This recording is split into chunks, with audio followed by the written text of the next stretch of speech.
Welcome to another episode in the podcast series hosted by Helping Crisis 246, where we focus on what you can do in a mental or emotional crisis and where you can find help. But the series is not limited to only crisis events, but we teach everyday methods anyone can use to weather some of life's most difficult moments, including periods of high stress, high anxiety, difficulties, low moods, to help you be able to navigate the tough moments in life without necessarily getting to the edge. I'm Michelle Russell. I'm an attorney and I am a mental health advocate who is very, very passionate about teaching people how to heal from trauma, how to enjoy overall better lives, and essentially how to be able to embrace emotions, all of it, the good, the bad, the ugly, so that they don't necessarily floor you and you don't necessarily run away from those things, but understand that emotions are just a signal of your body telling you what you might need. And if you're brave enough to face them, you can find clues into who you are, into the road you should take, in the life you should live, and living it more fully. Having said that, we are continuing on the journey of my healing journey. That's what I call it, where I interview various persons who can speak to big changes they made into their lives, kind of like an aha moment when they realized they just could not live life the way they had been living it. And we explore that, what was it that called to you? What was it that told you this cannot continue anymore? And what nuggets can you share with the rest of us that might be on the journey or who don't even know if they want to be on that journey? No, today I have with me Neilsa Layne, very dear to my heart, old and dear friend of mine, who's been on a particular journey that started with burnout and has become even bigger in terms of her healing journey, moving away not just from burnout, but generally a big change in her life that's made a huge difference, right? So, Neilsa, welcome. Thank you. Thank you for being willing to share with us on the podcast. You never know who you can reach and who can recognize themselves in you. Yeah. All right, so Neilsa, I saw a post from Neilsa some time back where she was talking about she used to work the 9 to 5 and she essentially suffered burnout, and that's when she knew she had to make a J. Can we talk about that somewhat? Sure. So tell me, I don't need to know where you worked, but tell me what was describe the job you were in terms of this whole 9 to 5 and why it would have led to burnout. So it was essentially marketing and communications, and anybody that works in marketing knows it's very fast paced. There's always something that's high priority. The next thing you never really get to settle. There's always things moving, and especially in the type of company I was in, they have to be on the ball and going, and it's very, very, very competitive. So you don't get any time to rest. And then I did have the tendency to involve myself in areas that I really did not need to be trying to save everything, save the day. But that left no room for me. And I essentially ended up falling flat. So that the question is, when you said you were working all the time, what did these hours look like? Oh, because I tend to work well in quiet environments, I would go to work for 8 and I would leave the office anyway around 10 because 10 in the night? Yeah. 8 a.m. to 10 p.m.? Mm-hmm. I would just like to interject here. Anyone who's doing that, that's just not healthy at all. It's not. It's really not. Right. And were you being paid for overtime or this was just your dedication? Because I was in marketing is not paid for overtime. So this is about what? 14 hours, 8 to 8 is 12 hours, add on 2 more, about 14-hour work days. Yeah. And then if you call me in the middle of the night and you need something, I would get up on my laptop and I would do it. Wow. Job done. Do you know what was your driving force behind pushing yourself this much? I think maybe a bit of people pleasing. Also wanted to succeed. Didn't come up, came up with very humble beginnings. I've always wanted to get to a space where I could take care of my mother, take care of home. And I was that person, like say somebody in the family get a baby, I'm there and helping because I don't want anybody to suffer. So a lot of that was gelling and mixing in there. Okay, and how long did you keep this up at this pace? About 2 years. Wow. 2 years. Were you taking vacations? Not always. Wow. It was very difficult to take vacations because sometimes if you're seen as the stronger one on the team, your vacations might get pushed back, or it just might be difficult. You might have to break it up so it's not really like a relaxed vacation. So like when you get a week is not enough to really recoup from that type of environment, and then you're back at work. So you didn't get to rest. And even as far as sometimes sick leave, I would get called on. And the assumption now is that you're probably even working weekends. Yeah, because in marketing and that position, I dealt with sponsorships as well.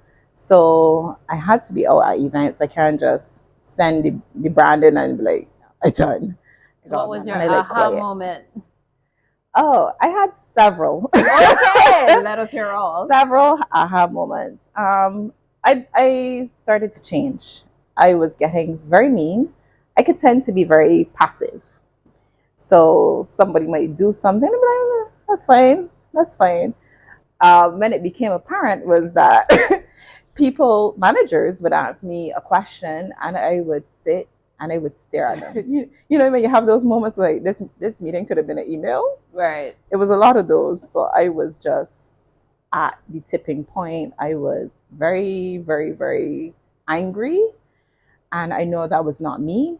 So I was just like, all right, something has to give.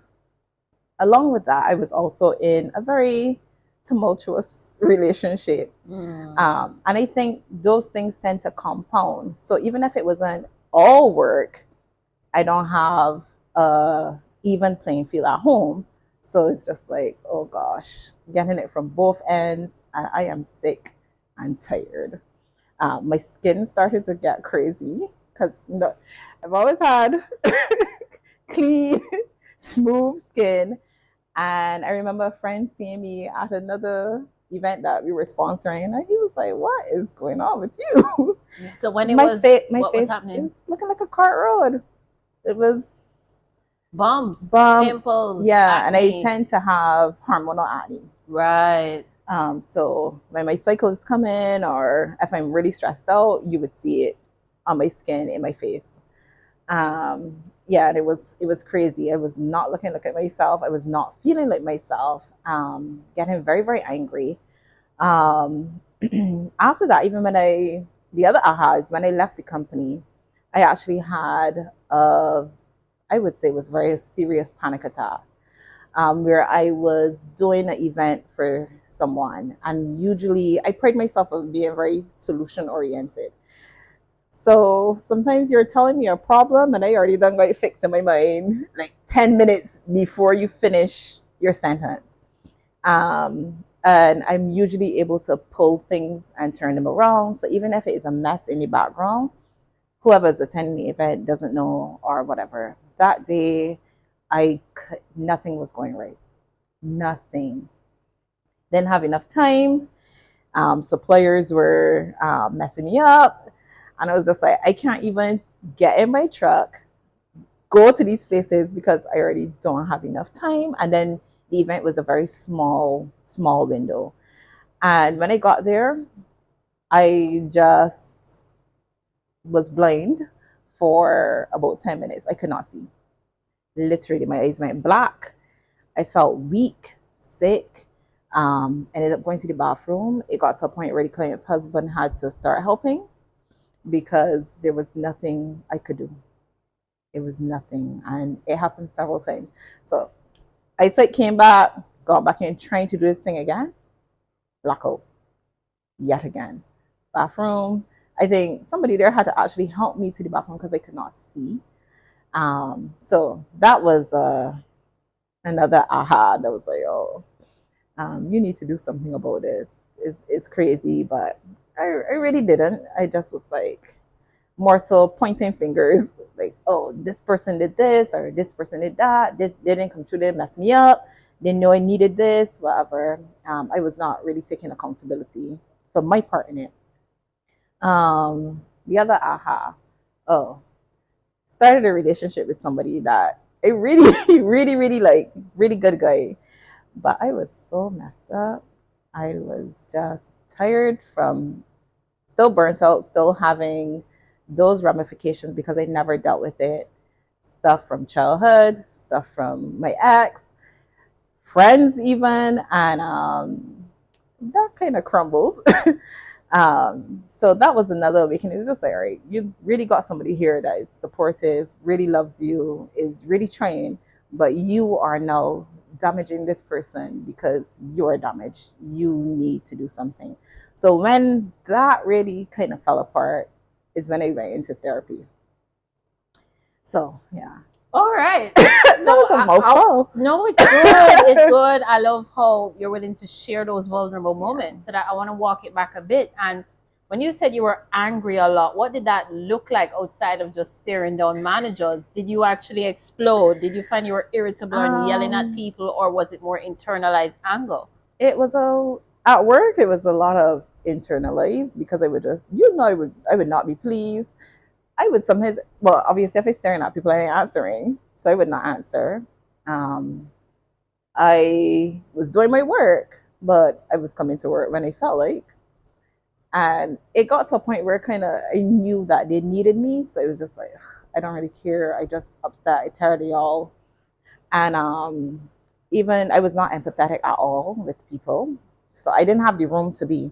Usually, I'm that friend. I'm just like, oh, what happened? Like, and I listen in, but it was just like I did not have the emotional capacity to be there for nobody else. I was filled to the brim. Um, did explode in the relationship. Um, because yo, day and night, it was a nice. To the point where it was just like I don't even know why somebody would stick around if I. Granted, they knew that they did stuff wrong, but the sort of way I was behaving, it was just like I would pick up and leave. I'd be like, all right, I know you do wrong, but I ain't sticking around for this here.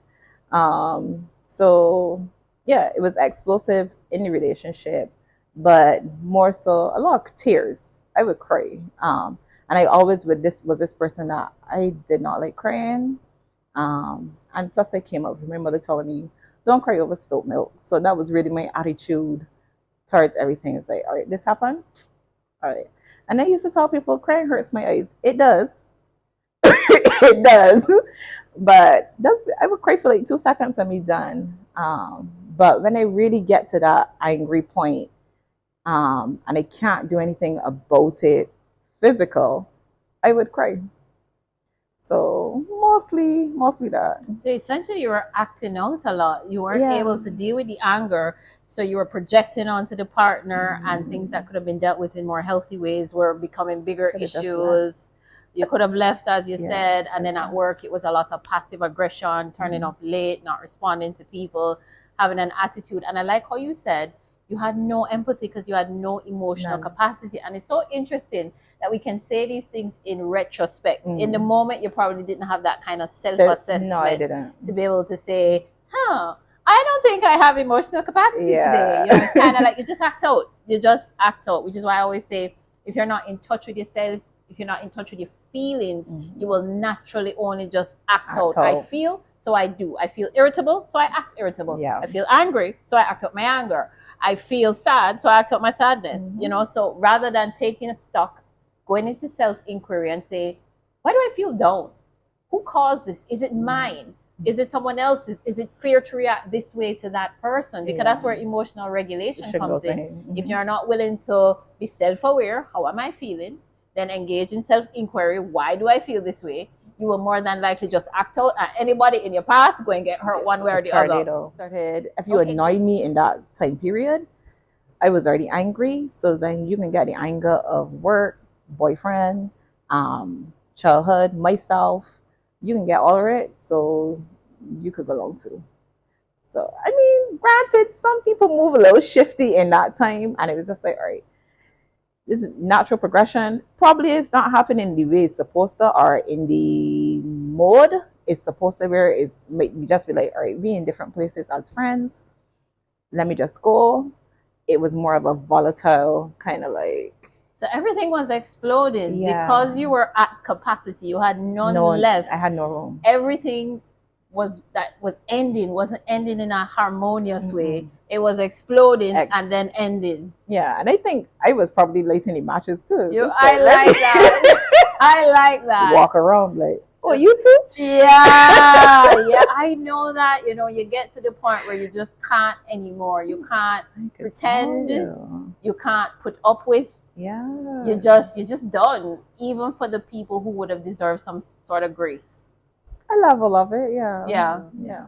So there are two things I want to touch. I want to get to the therapy, but what I find interesting is that the story you gave earlier about being at the event, doing it freelance for a friend, was when you had those big symptoms of temporary It wasn't blindness. free, it was paid. But obviously, I had to give out silly money because. Well, when I said freelance, I meant entrepreneur. Entrepreneur, yeah. Right? You weren't hired by them. You were a contractor for services, right?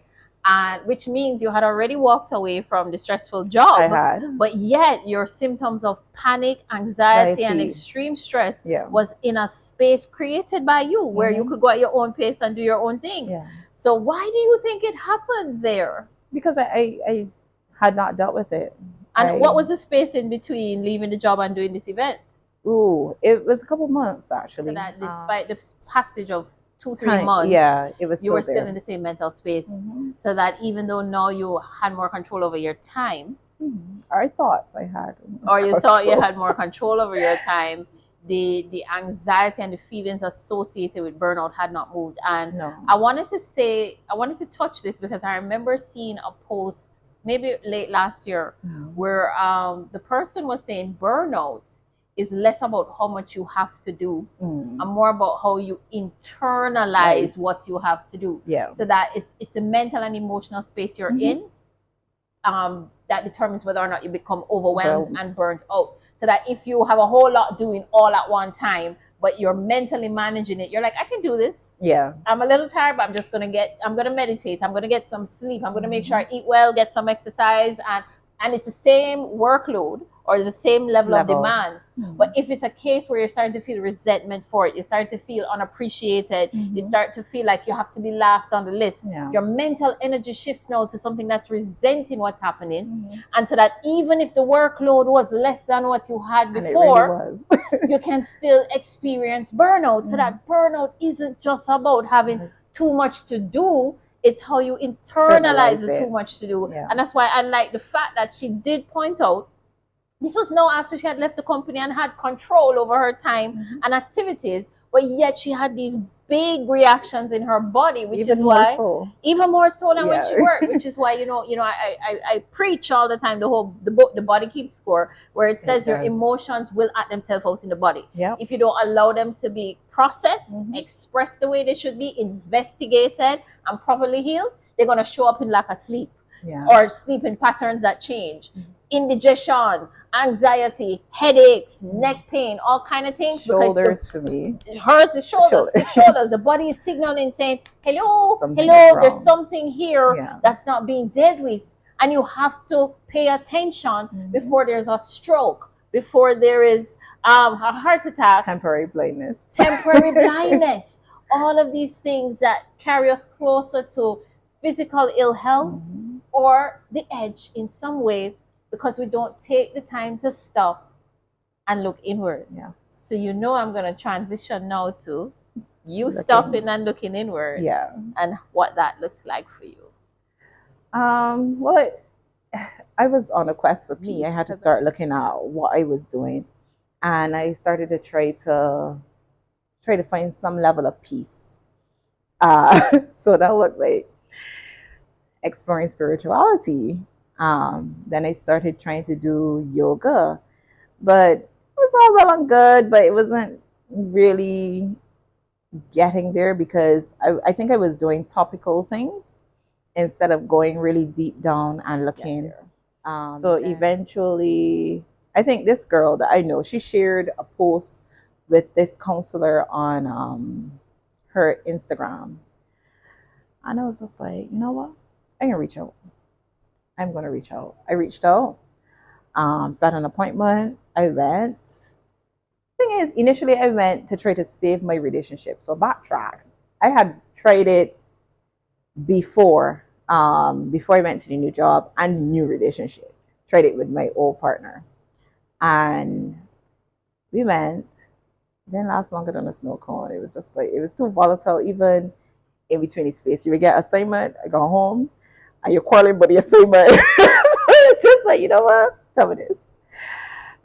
So fast forward again, went back to him, a guy, and we started to break down a lot of these things because I told him one of the first things I told him was I am very good at sweeping things under the rug, and I feel like my rug does not have any more room to put anything else. So I got like mounds of dirt and the need to start coming out. And I would even sometimes go to therapy and be very resistant. So we set out a plan, and sometimes he would ask me things, and again, I would be in there just staring at him because I am not going there. I don't want to talk about that. So he would have to kind of pivot and change the subject and then circle back maybe another day. But I did want the help. It was just like sometimes it was very uncomfortable, especially uncomfortable hearing, "Oh, you were really wrong in this."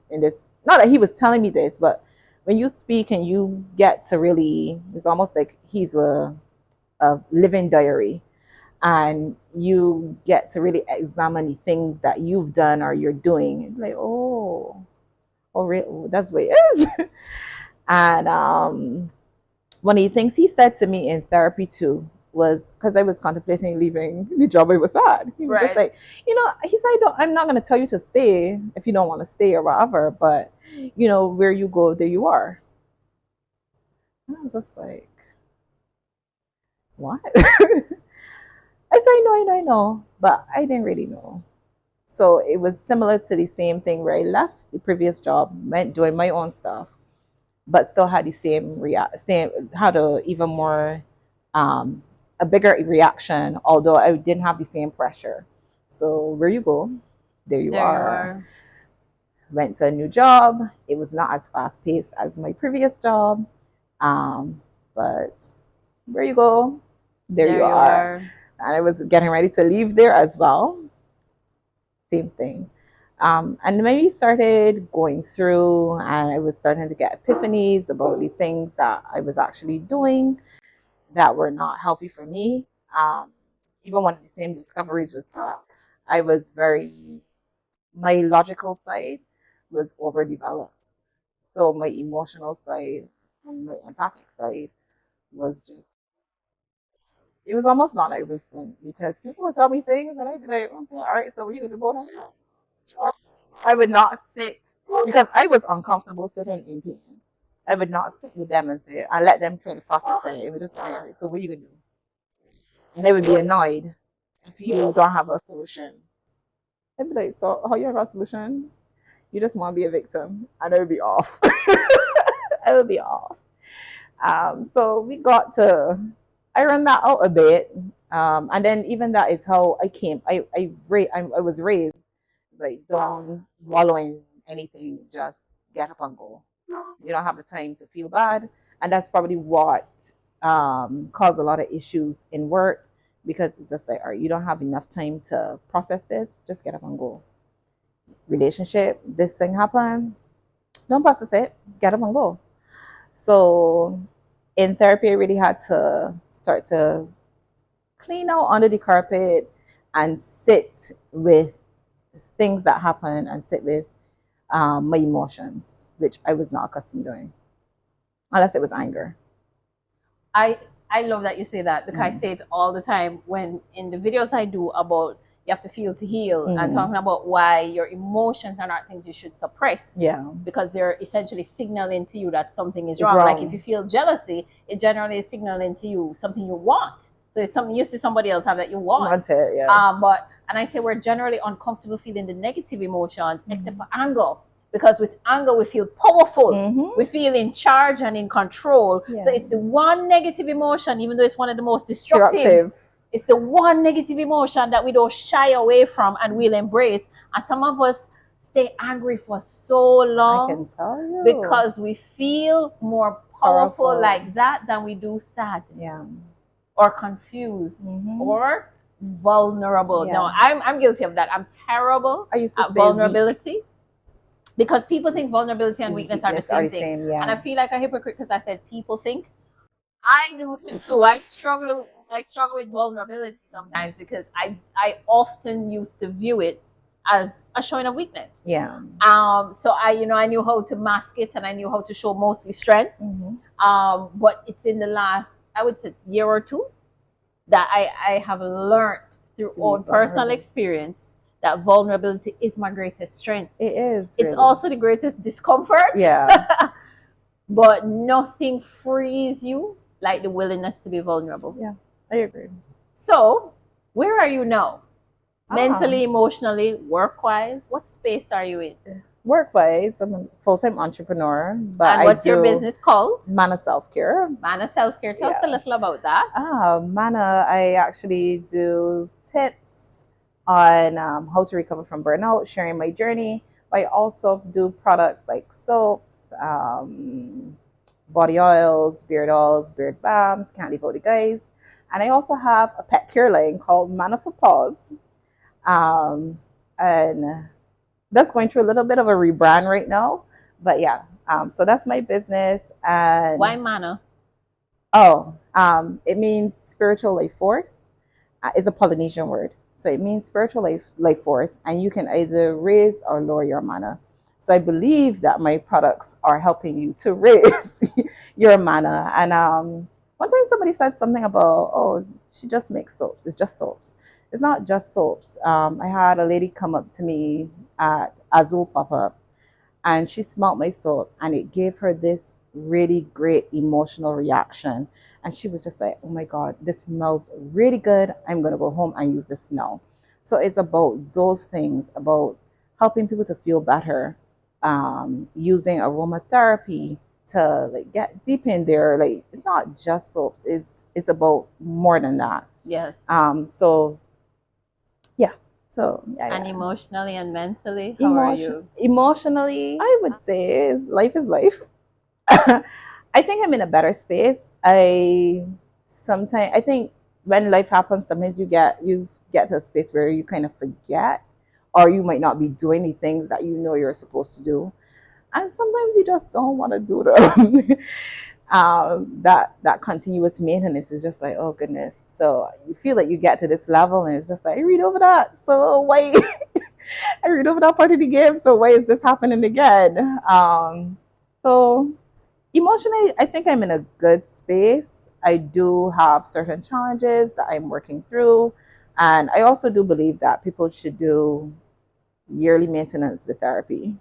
Even if nothing major happens in your life, just Check in. do a check in. Yeah. Do a check in. I think I put up a post this morning saying, sometimes you get off track, and it's not really about beating up yourself, which I used to do a lot.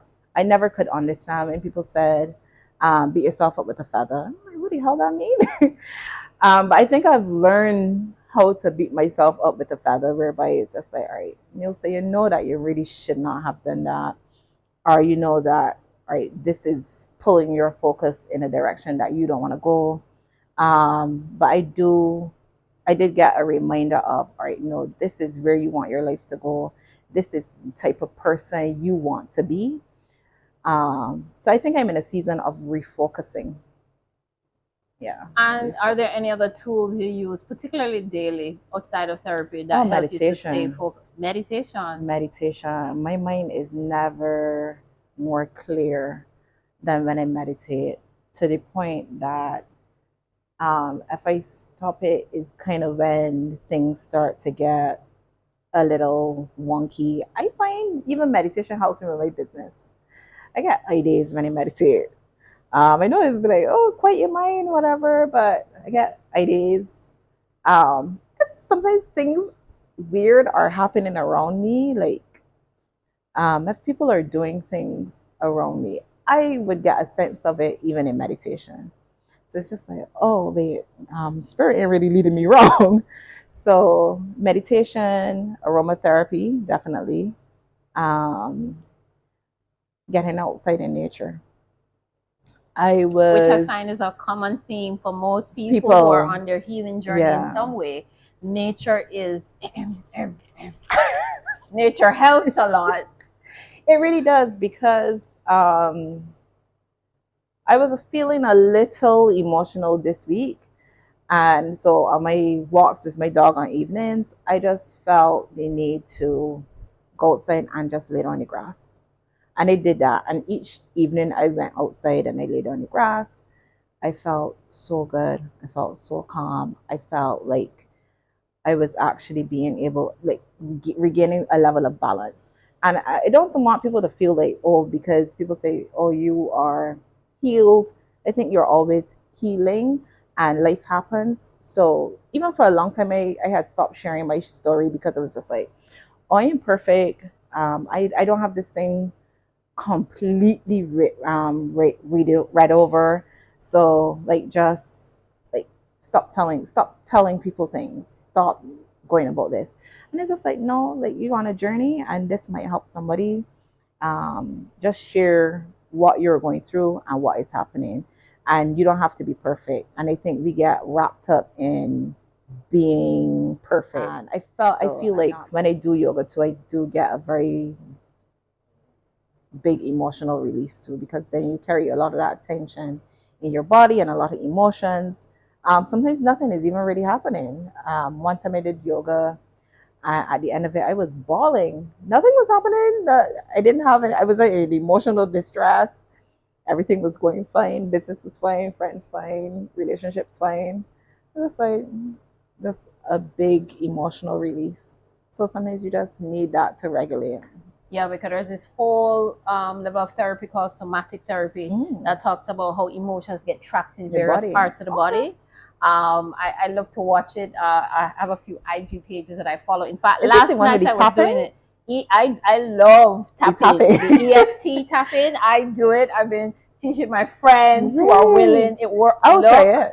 It works, right? I don't know why. I still don't understand why, but it really, really works for a very good emotional release. It works when you're stuck in a mental rut and you can't get rid of a thought that you know isn't healthy. Man, me and EFT be here tapping, man. We be here. We be here. There is a way, yeah, it's a whole axis you're supposed to do it along. It really, really works. I can show you after we. Yes. Please Yeah, do. I could show you. It works well. But somatic therapy is really finding the places in your body that emotions are trapped. And I will be honest and say I did it up to last night because I had a rough last couple of weeks. I was definitely at emotional capacity, definitely overwhelmed. And even though I had been talking it through, I'd done very little journaling. I hadn't been meditating as much as as I normally do, but I had been putting it back in. I'm really trying to quiet my mind generally and control thoughts. But I would come out of it for a little while, and then I would feel like my body calling me back to the sadness or the misery or the turmoil. And so last night I said it's not going away, so I need to now do the somatic. And they show you various shakes you can do. And if I feel, and I can't even touch here because of the mic, but if I feel like it's trapped here, which is the anxiety, and they teach you to tap in here. It has a lot to do with chakras. Not everybody believes in that. I believe in I it. don't know if I believe in it or not. I just know a lot of times it works. So I go with it. I ain't gonna go look behind and who more right and who wrong. I'm telling you, when I did it, it worked for me. The end. I ain't looking beyond that. So I believe I was able to get it out of my chest. But I was here for like about 15 minutes doing it. At one point, the dogs were looking at me like I'm crazy. But they even teach you like certain sounds to make when you breathe out and you and you feel full. But now lie, you feel full. But it helps to get rid of the irritation, the trap. And by nighttime, I was fine. And this is the first morning I woke up for the week where the heaviness wasn't there anymore. It was gone. So I am big on this whole emotions do get trapped in the body. There are books on it. Like I said, but if you look up somatic therapy, you'll see it. Yeah. And there are ways to get it out when nothing else is working.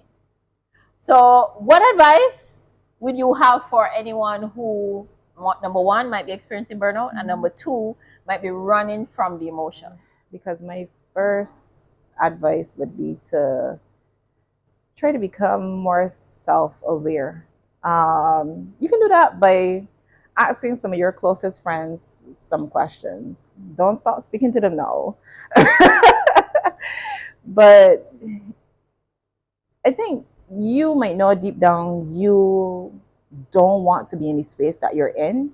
So you have to start taking steps to get out of that, no matter how uncomfortable that may be. So it might just be asking my friend, like, um, what do you think about how I handle this situation? I don't get these friends that agree with everything Gonna tell you you what you want to do hear. and tell you and Yeah. just hurry you off the phone, or just, oh, he do this, he's this and he's that. Get somebody that, even if he did whatever he did, that's gonna help you and give you like a more emotionally mature response or advice, or say, all right, well, maybe you need to look at what you're doing. Um, so becoming more self-aware, running from emotions, I would say therapy. I don't want it to sound like I'm telling you to go get therapy. um, but I can tell you what it did for me, and it helped me to really unearth a lot of things that I had buried. It helped me to realize things that uh, I was doing that was contributing to my own unhappiness and the breakdown of relationships. Uh, and it really helped me process a lot of, and it gave me tools to try to manage my anxiety, manage, I don't like to say my anxiety, manage anxiety, because I don't want to claim it. I do believe in the power of words, so I don't want to manage anxiety. And yeah, therapy and becoming more self-aware. Okay, great, Neilsa. Thank you Thank so much for you. being with us today, for your willingness to share your story, to be open and You're vulnerable. welcome. And I know somebody will be able to relate to this, and it will give them just at least the courage to step out if necessary, and if Mm-hmm. nothing else, the courage to look To look within. inside, Yeah. because that's where healing always begins. It's the Mm-hmm. introspection, it's paying attention to the little tapping that your body and mind have been giving you, saying, I'm not okay.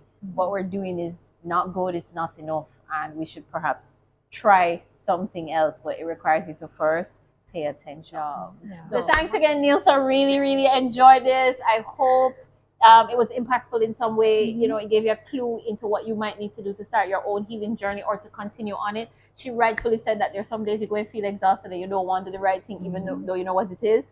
I always say that improving your mental health requires conscious, consistent Yeah. effort. Where every day you Intentionality. have to be very conscious of what you need in this day. Like she said, meditation is her thing.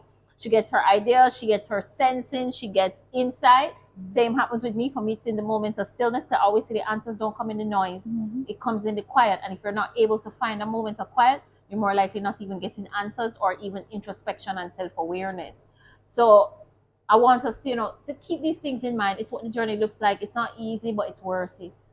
But if you or anybody you know might be struggling right now and might need some extra assistance, I do encourage you to consider reaching out to any of these hotline numbers right here.